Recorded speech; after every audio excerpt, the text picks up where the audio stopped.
Welcome into 49ers Access. My name is Sterling Bennett, and we are officially 7 days away, just 1 week out from the 2025 NFL Draft. And I thought, let's have some fun as we celebrate 1 week before this year's draft. And we're going to crank everything up to 11. We're going to get crazy, going to have some fun, going to get insane by using the Pro Football Focus mock draft simulator. And we're going to turn that randomness level all the way up to 11. Hopefully, we get some day 3 picks going on day 1. Maybe we can talk about some day 3 sleepers, some day 2 risers, and maybe even some day 1 first-round fallers. And hopefully, it gives us a chance to talk about some prospects we haven't got into in the mock drafts thus far. Don't forget to like, share, subscribe in the audio podcasting platforms. Leave that review. And let's dive into what I'm calling the most random 2025 NFL mock draft and see how the San Francisco 49ers can turn things out this year right here on 49ers Access.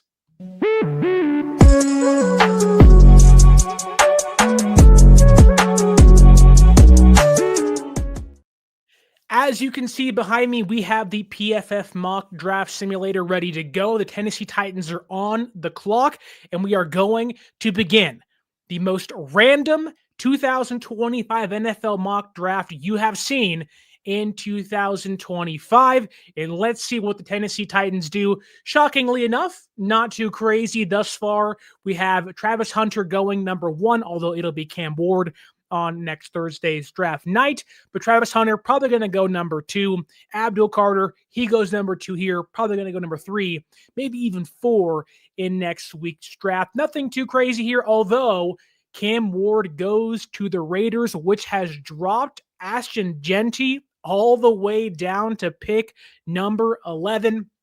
And if you're the San Francisco 49ers, do you dare take a first-round running back if it may be one of the greatest collegiate running backs we've ever seen?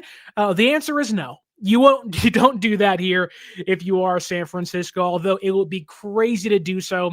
Players like Walter Nolan is here, Malachi Starks, Tyler Warren, Mike Green, they're all there. Nobody too big outside of Jeanty fell down the board. However, a lot of the conversation has been thus far that the San Francisco 49ers will draft a running back at some point. I think the odds are likely in that 4th or 5th round range. That seems kind of like the sweet spot for running backs this year, knowing how deep the class is. I think players like DJ Giddens make sense. Khalil Mullings makes sense. Kyle Monangai also makes some sense. You may get some kind of Michelle Tootin and Jaden Blue conversations, maybe even a Ja'Cory Krosky-Merritt conversation beginning early on day 3. But do you take Ashton Jeanty here at pick number 11? He would honestly give you probably the greatest running back duo the San Francisco 49ers have ever seen, with Christian McCaffrey, barring health, and Ashton Jeanty. Do you do it, or do you say, forget it, Sterling, go get the trenches worked out? For the sake of conversation, Ashton Jeanty is a home run waiting to happen on every single play. There's maybe some conversations of his size, his height may be an issue, his stance in the backfield, but my goodness, I believe he had the most yards last year of any running back in the collegiate level. And then his yards after first contact would have ranked 2nd in the collegiate level amongst every college football running back. So clear as day, this an awesome player. I think of the blue chippers, it is Will Campbell, it's Abdul Carter, it's Travis Hunter.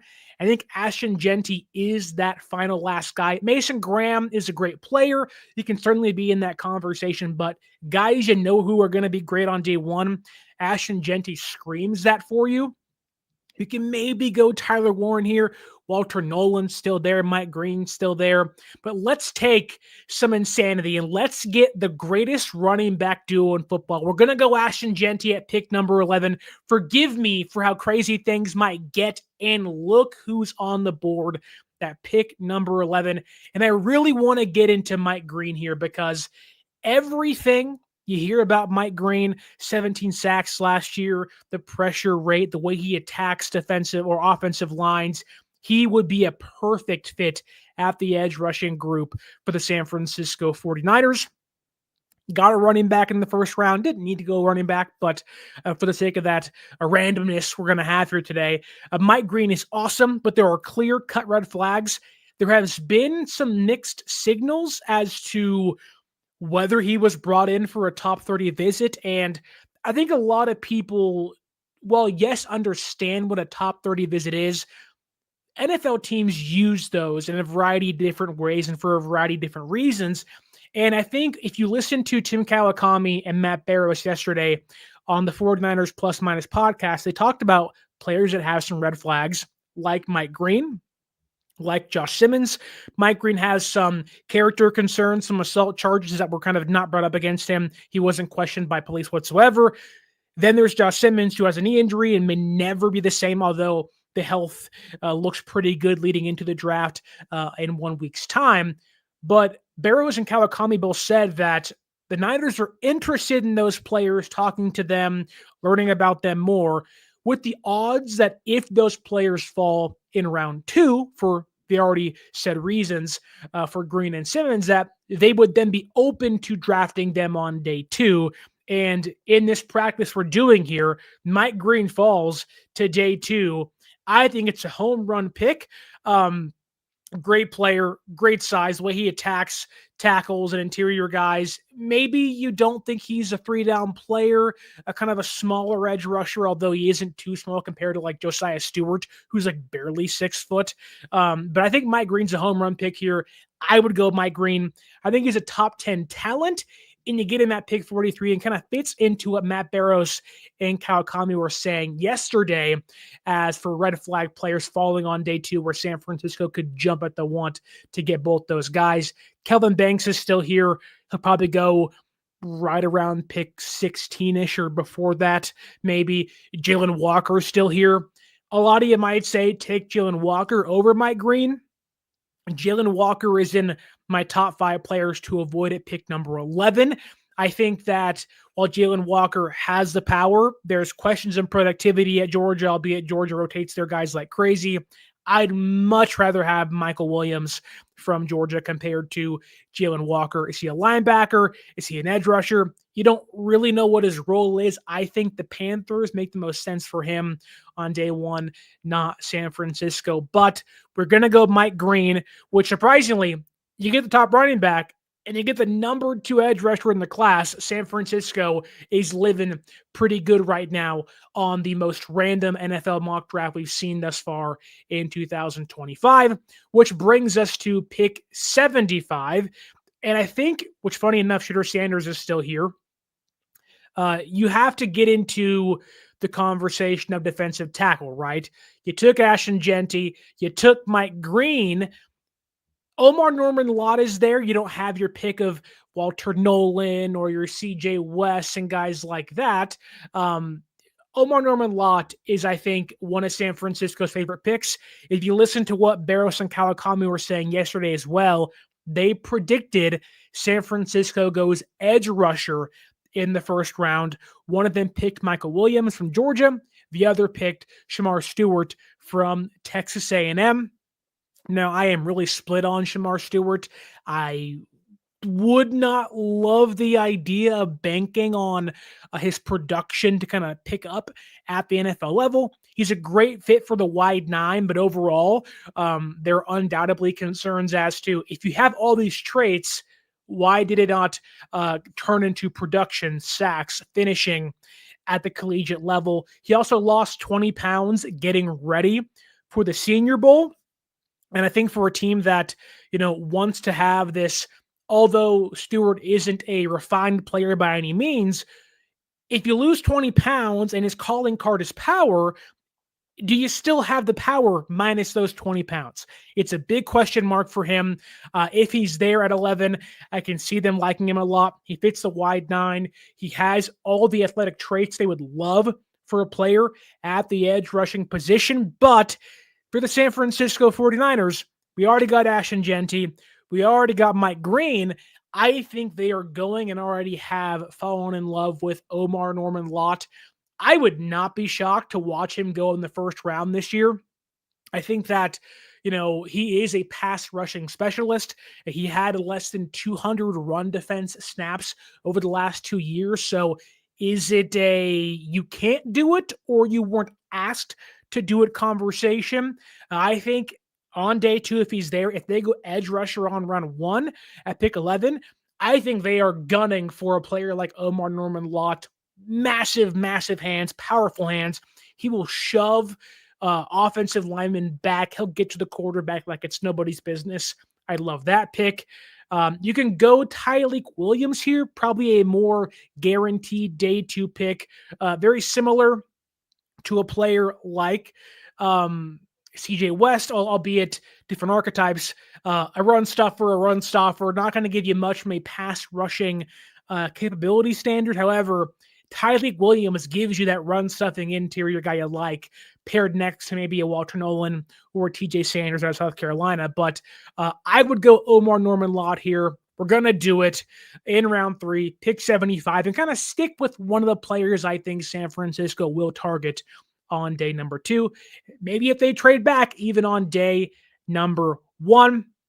Want to pause here for 1 second to ask, if you could and you want to go see your favorite MLB team this summer, the Giants scored 11 runs against the Phillies yesterday, going for a series win today. They're on fire. You want to go watch the NBA playoffs live, or if you want to go see a concert in person this summer, I know my wife, Olivia Rodrigo, Taylor Swift, she already has tickets lined up saying, honey, I want to go see these things. And I'm saying, if you're going to go, make sure you use the promo code 49ers access at SeatGeek.com. Green means good. Red means bad for your ticket viewing prices. Go get a green seat. Use that promo code and save yourself $20 off your first purchase. Once again, 49 ERS ACC ESS at SeatGeek.com and save yourself $20 off your first purchase. Want to say what's up to Papa J in the YouTube comments. What's up, Papa J? Hope you're having a wonderful Thursday. 1 week away from this year's NFL draft, and we have a doozy of a class thus far for your San Francisco 49ers. Ashton Genty, Mike Green, and Omar Norman Lott in this random 2025 NFL mock draft via the PFF mock draft simulator. You can argue here it might be good to pair Tyreek Williams with Omar Norman Lott. Again, you have your pass rusher, go get your run stuffer. I wouldn't mind that at all. You can make a case for Oluwafemi Oladejo. I think he's probably going to be a San Francisco 49er. A lot of teams like him a ton. He's a 1-year edge rushing convert over to the edge rushing position. It seems like the NFL is kind of catching up to where he may be. A lot of questions of, will you grow as a player or are you going to stay the same? I think San Francisco views him as a we can teach that guy kind of player. He'll grow with Chris Kocurek and Robert Saleh for at least 1 year. I think he fits the mold for them. But you already got Mike Green here in round 2 in a shocking twist, right? So let's look at other players on the board. You can go Darian Porter. And I think this is a great conversation for the cornerback group because a lot has been talked about at the cornerback position here between, I think, these 2 players for the San Francisco 49ers. Many of your favorite pundits, people on Twitter will say Darian Porter and Azareye'h Thomas from Florida State. And I'll tell you this. Early on in my draft preparation, I was in love with Azareye'h Thomas from Florida State. You already got Renardo Green last year. Go get Azareye'h Thomas this year. Former FSU guys, pair them back together. They're feisty in press man coverage. They will take on receivers. They want to tackle. They want to do all the things San Francisco likes out of their cornerbacks. And San Francisco will sacrifice size for that kind of peskiness, the feistiness, kind of being a gnat against wide receivers. However, as the Senior Bowl happened, the Shrine Bowl happened, the Scouting Combine happened, I started to get really cold feet with Azareye'h Thomas because he does so many great things. Where early on, I was like, bona fide day 2 pick. He's awesome. He's incredible. But then I watched what his 40 time looked like, went back into the tape, and I started to get a little scared. Again, he's 6'2", almost 200 pounds. Great size for a cornerback. He has 32.5-inch arms, great length for a cornerback. Only going to be 20 years old on draft night. Again, all the things you like if you're a San Francisco 49er defensive coordinator and coach. Last year, a 71.8 zone coverage grade, a 71.7 man coverage grade. Pretty consistent per the PFF grades for Azareye'h Thomas. However, despite him loving to blow up plays underneath and get physical and be feisty and do those things you like from Green and Lenore already on your defense, he ran a 4.6 40 time. And that is terrifying for a player that you like all these traits from, but if you don't have the ability to keep up with receivers with their long speed, and it's not, he's a 4.5 or he's a late 4.4. Like, receivers are going to be 4.2, 4.3, 4.4 at times. 4.6 40 speed is what your slower slot receivers run. And it's what tanks receivers' draft stock at time if they can't run very fast. And so when you see that from a cornerback whose job is already harder, they got to backpedal, they don't know the routes that are happening for the receivers, you have to wonder, can you play cover 3? Are you going to get beat over the top over and over and over again because you're a slower cornerback that, yes, wants to get physical, wants to play press man coverage, but he didn't play cover 4 in college. He didn't play cover 3 in college. So more red flags pop up where it's like, if he's there on day 2, I'd much rather have Darian Porter over Azareye'h Thomas from Florida State if it was me. Darian Porter, similar size, 6'2", 1 pound lighter than Azareye'h Thomas. He had a 91.7 zone coverage grade, a 63.5 man coverage grade, but then an 88.8 outside cornerback grade per PFF. He forced 4 incompletions, had a 24% forced incompletion rate at Iowa State this past season. He also blocked 4 punts, so if you don't love him as a cornerback, and his run defense is a massive question, 36.8 run defense grade, that's not great, which is shocking because he has really good size for a cornerback. He also has great speed to catch up and make up against cornerback or against receivers. He has really fluid hips, and funny enough, kind of like Oladejo from UCLA at the edge rushing group, he's a receiver convert. So he has really good hands, and now he's playing cornerback trying to learn the position. So if San Francisco's okay with Femi Oladejo, former linebacker to edge rusher, they believe they can get more out of him. I think there is credence to the idea they can get more out of Darian Porter from Iowa State than a player like Azareye'h Thomas from Florida State. I would go Darian Porter here. There's run defense grades issues for sure, but he has good size. I wish he was stronger, but the more time he plays cornerback, the better he should become over time. And you have Trey Brown, you have Darrell Luter Jr., probably going to sign somebody else. You can give him special team reps to catch up to the NFL level and get his body right at the cornerback position. I'm going Darian Porter here over Azareye'h Thomas.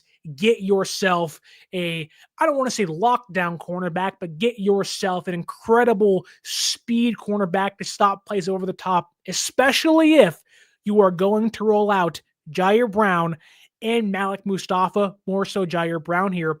If you're going to have him playing free safety, quote unquote, somebody's got to be able to catch up to receivers on the back end. That, to me, is Darian Porter out of Iowa State over Azareye'h Thomas from Florida State. Now we're here. Pick 100. Luther Burden's still there. Marion Hampton's still there. Benjamin Morrison's still there. Shedeur Sanders is still there. And perfect enough, Oluwafemi Oladejo is there.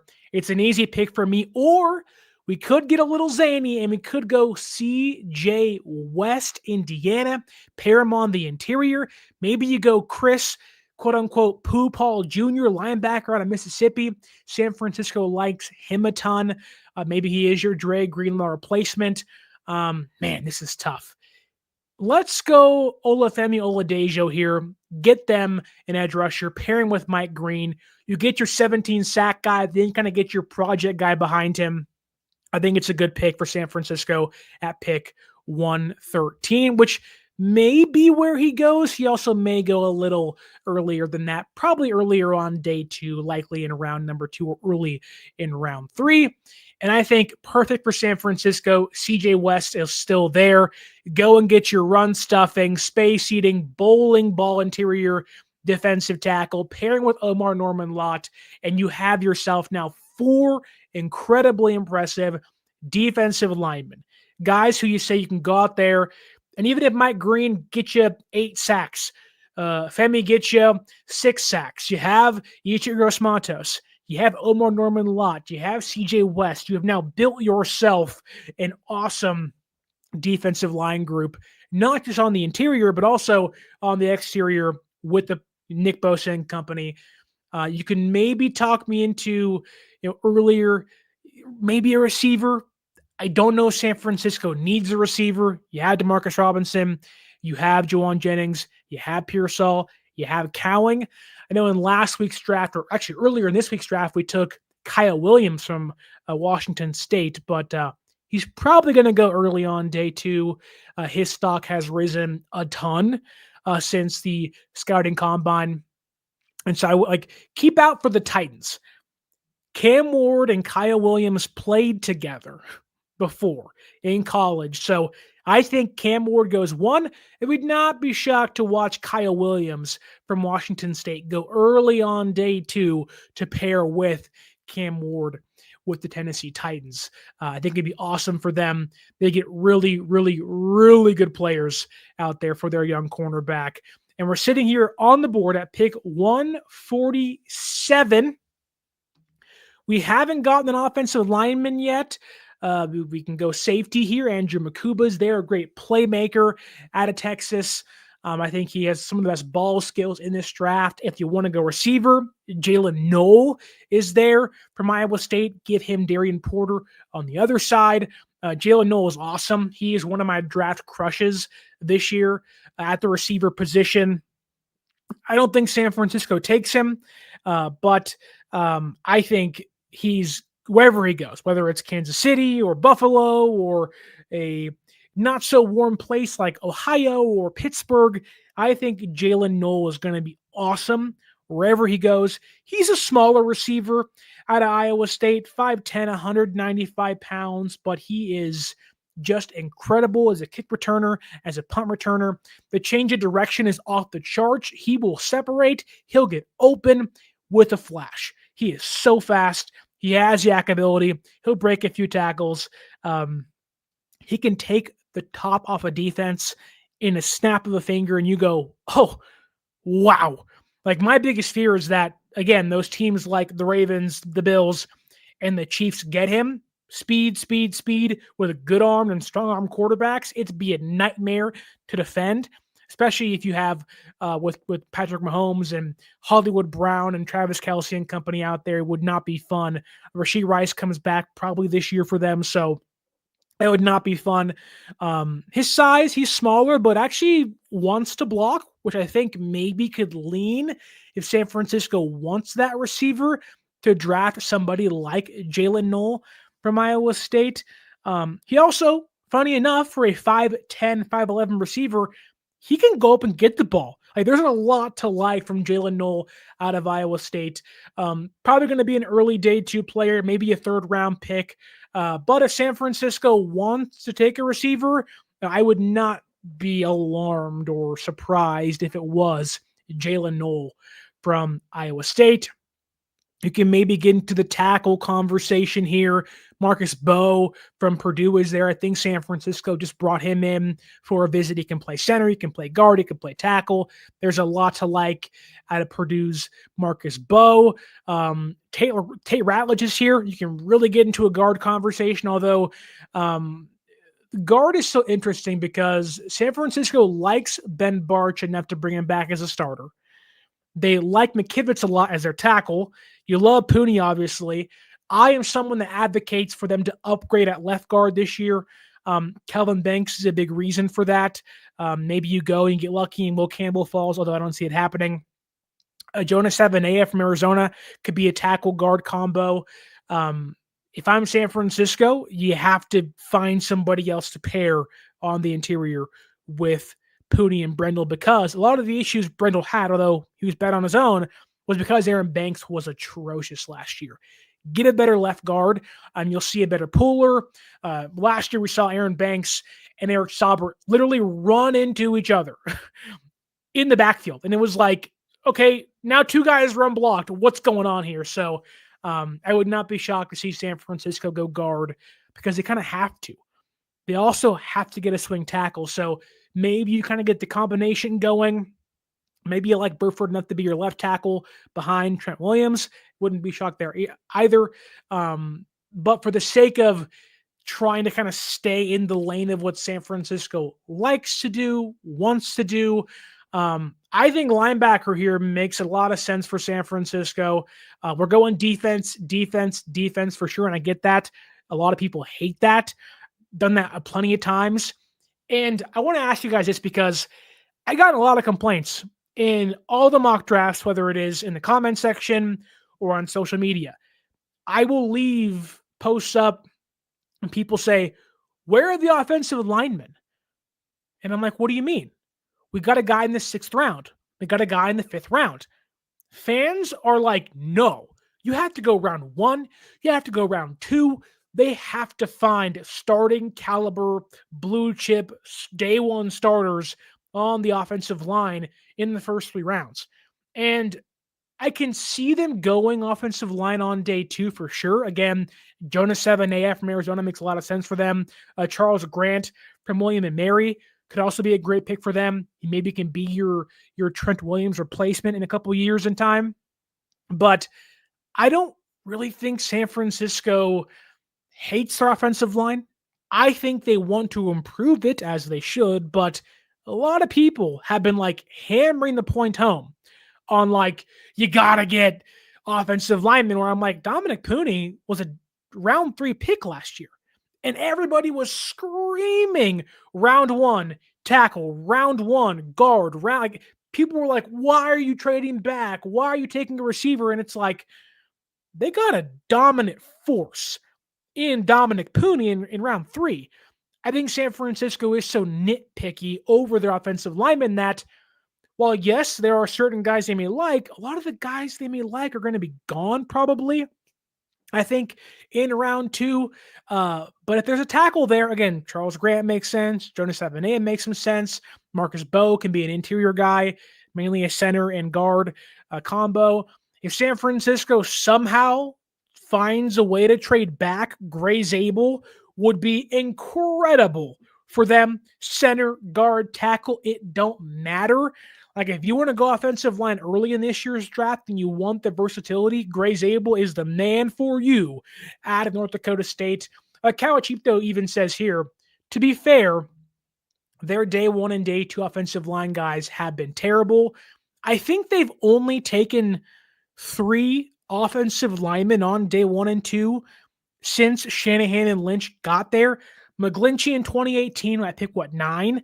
Then it was Aaron Banks in round 2 of 2021. Then it was last year Dominic Purdy. So I don't see them going offensive line that early. However, with how limited the tackle grouping is in this class, they may feel the pressure to get one early and may forego an edge rusher, may forego an interior defensive lineman or a cornerback for the sake of getting a tackle and thinking, hey, we can get a guy later in the draft. Like, kind of pushing back on the narrative that San Francisco has to get a cornerback too, because a lot of pundits have been saying round one, Will Johnson, round one, Jahdae Barron, round one, whoever else you can find at cornerback, that's Niner guy. Where it's like the Niners found Ambry Thomas, Lenore late, in the middle rounds, round 5, round 3 for Thomas, round 5 for Lenore.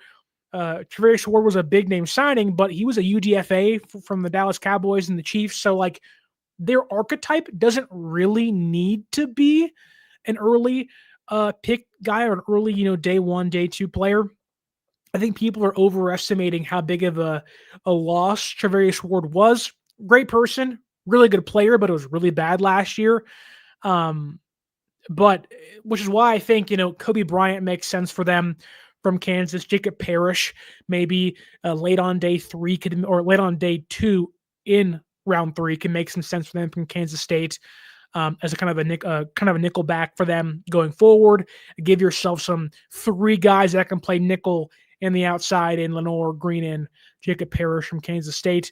I don't see cornerback being a big need, albeit we took one in round 3 here. I think if you look at what they need, what they value at pick 147 in round 5, where we pick in 13 more picks, I think if you're San Francisco, the biggest bang for your buck here, you can talk about tight ends.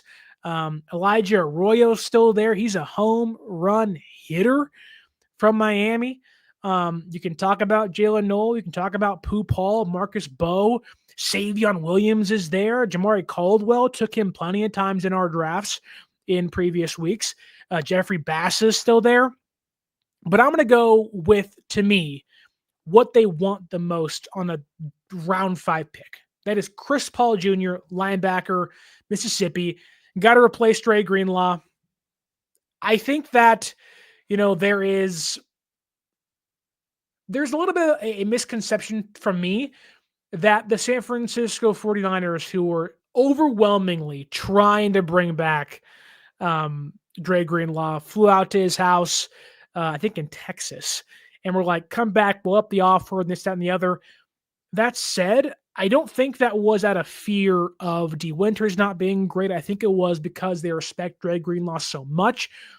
They do value the linebacker 2 position, the will linebacker position next to Fred Warner. But I think D. Winters is good enough. He's really great in coverage last year. I don't love his run defense, but Jeffrey Bassett can make some sense. Shane Dolak out of Buffalo makes a lot of sense for this team. He's probably going to be an earlier pick than people think he will be. He's a great player, an awesome player nobody's talking about.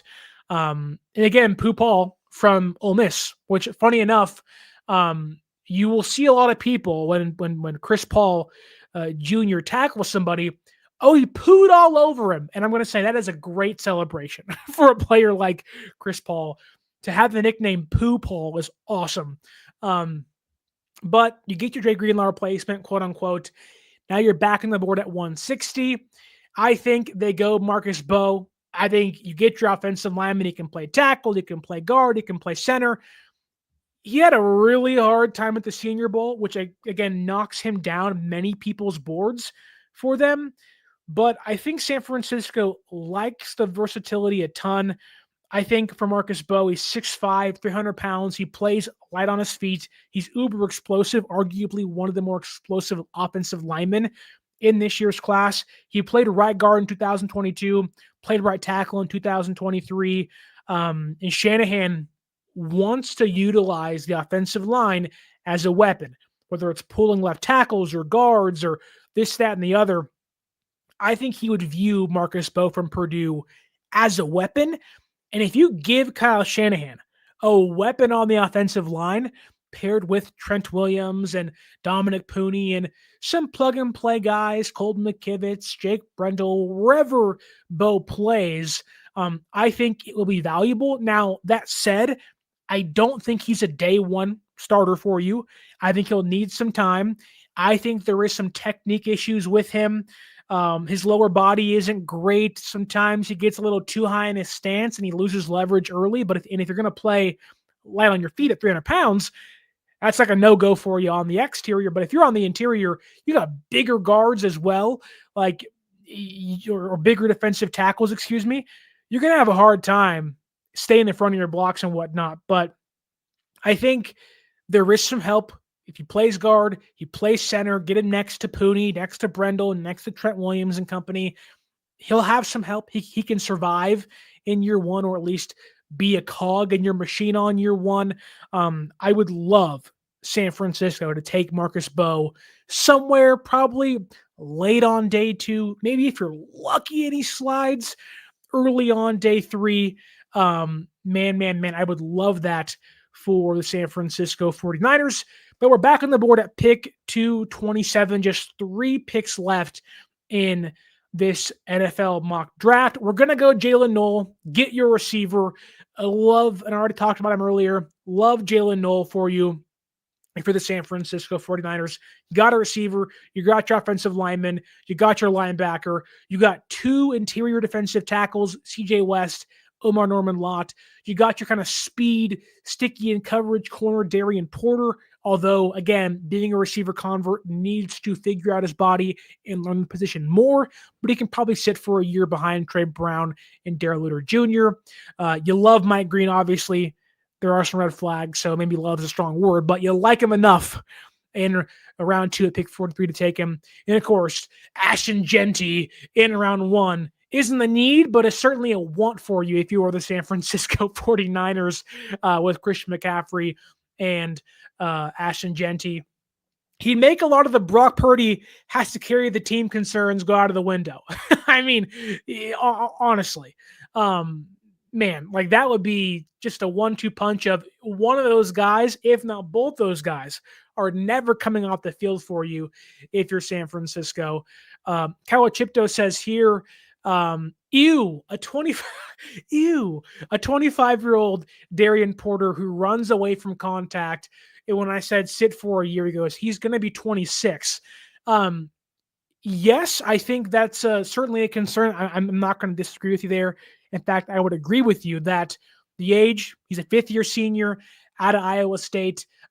He kind of got lost in their receiver group. He obviously wasn't better than Jalen Noel or Jaden Higgins, but he is a receiver convert over. So you can love the ball skills, you can love the speed, but if you're willing to let a guy sit for a year, and by the age of 26, which San Francisco didn't seem to hate the age stuff last year. They picked 5th-year seniors last year too.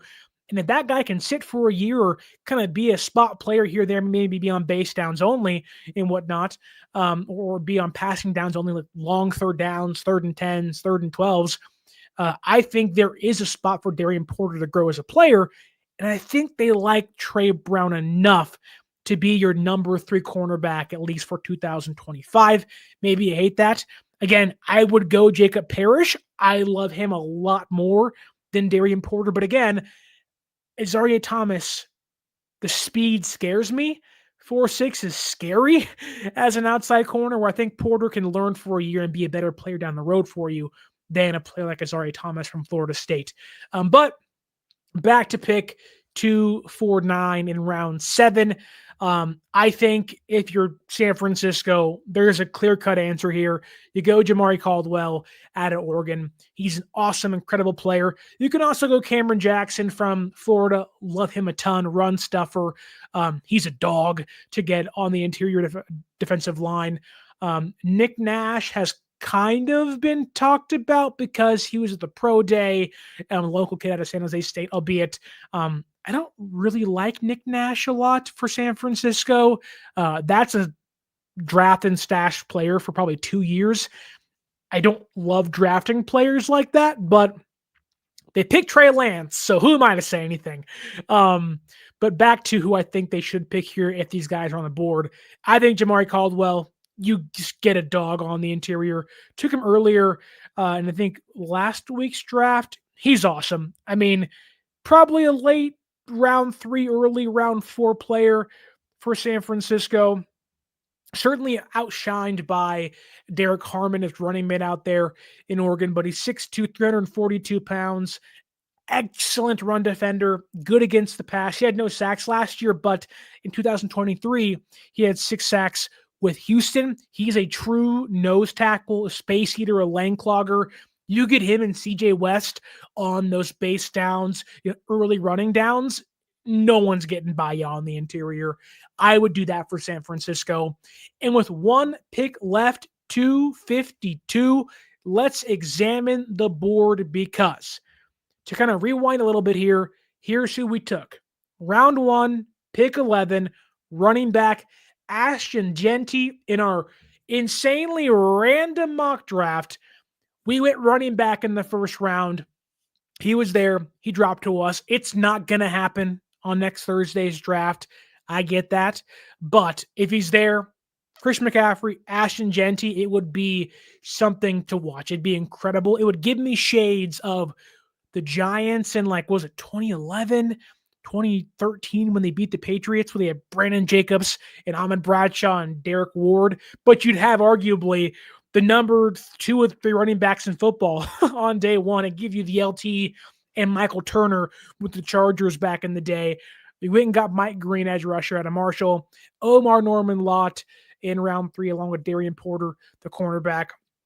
We went and got Femi Oladejo, edge rusher out of UCLA in round 4, CJ West as well in round 4, Chris Pupal Jr. in round 5 to replace Trey Greenlaw, Marcus Bowe as your tackle, guard, center, hybrid offensive lineman, and we went receiver Jalen Knoll and Jamar Caldwell in round number 7.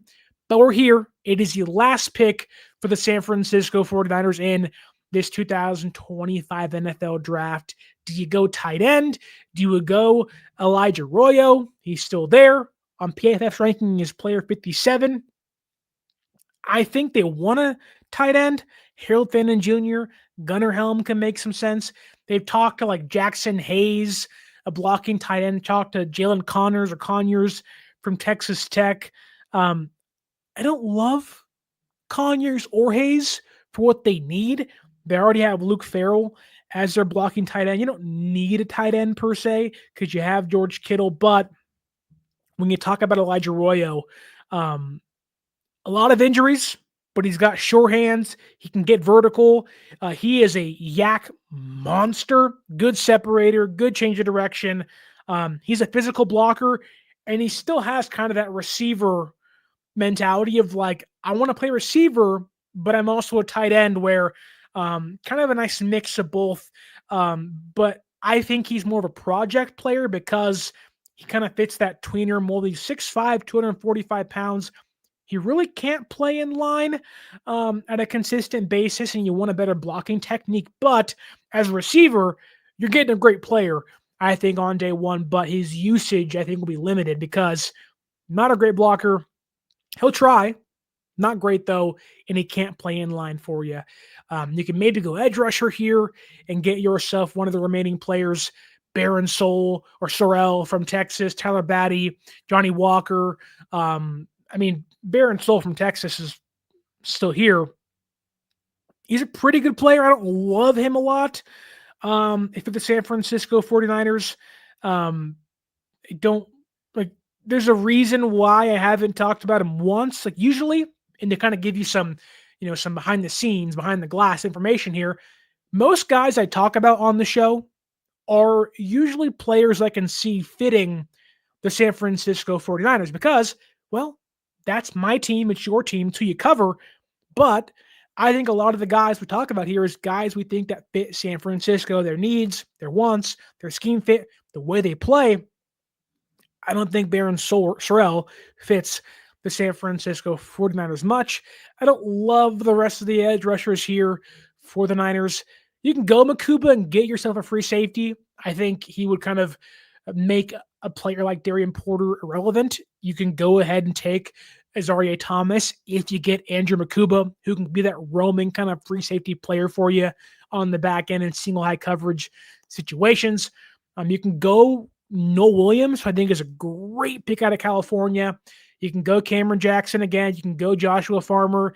You can go a player like Jake Brenningstool, tight end, a good receiving tight end. You can go Nick Nash, good receiver, albeit need some time. That said, for the randomness mock draft to end this way, He'll be long gone by here, but I want Jackson Slater out of Sacramento. Give yourself 2 interior guys if you're the San Francisco 49ers. And it's funny enough, the grades are probably going to be A plus, A plus, A plus, A plus, A plus, then like a C. I'm very shocked here. We are in the top 9% of drafts in this most random mock draft using PFF, but I think Jackson Slater, round 4, maybe you get lucky in round 5, makes a lot of sense for the San Francisco 49ers. He had his draft stock shoot up and raise exponentially after the Senior Bowl. He was taking on dudes left and right. He was holding up. He is a good anchor. He can move. And if you can't get Marcus Bowe, Jackson Slater is kind of the next best thing. He can play guard. He can play center. And if you get Marcus Bowe and Jackson Slater, you get guard, tackle, and center versatility. You can move those guys around, and it kind of makes everything a little easier. You probably cut Nick Zakelj. You'd feel more comfortable, not to say with Jake Brendel, but you'd have the heir apparent in the room with you next to him. So I wouldn't mind that for San Francisco. But again, in a random mock draft like this, let's take a look at the first round because it was kind of crazy, right? Travis Hunter goes number 1. Abdul Carter goes number 2. Tedero McMillan goes number 3 to the Giants. Mason Graham goes number 4 to the Patriots. Will Campbell goes 5 to the Jaguars. Cam Ward falls to the Raiders. Nothing really stands out too much. Xavier Watts goes 16 to the Cardinals. He's a day 2 sure pick. Cam Scatabo goes 19 to the Buccaneers. James Pierce Jr. goes 21 to the Steelers. Nothing too crazy, I think.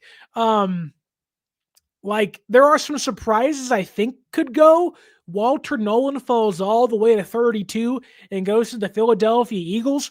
That is nightmare fuel for anybody playing that team, which if San Francisco wants to get back to competing, that's a dominant defensive line that just got stronger with Walter Nolan. Jahad Campbell goes to Washington, the heir apparent to Bobby Wagner out there. Funny enough, we had how many running backs go? We had Genty go, we had Cam Scatabo go, and we had Travion Henderson go. I'll tell you this now. Take Cam Scatabo out of here and you put in Marion Hampton. There's a lot of talk about 3 running backs going on day 1. And even right here, this first round we have here, these first kind of 5 picks, Hunter, Carter, McMillan, Graham, Campbell, I would not be shocked, and we'll talk first round picks next week, but if Cam Ward goes 1 and Hunter goes 2, this Giants pick becomes really interesting because I think the Giants are more prone to go Mason Graham than Abdul Carter. But if they go Abdul Carter, do they trade Kayvon Thibodeau?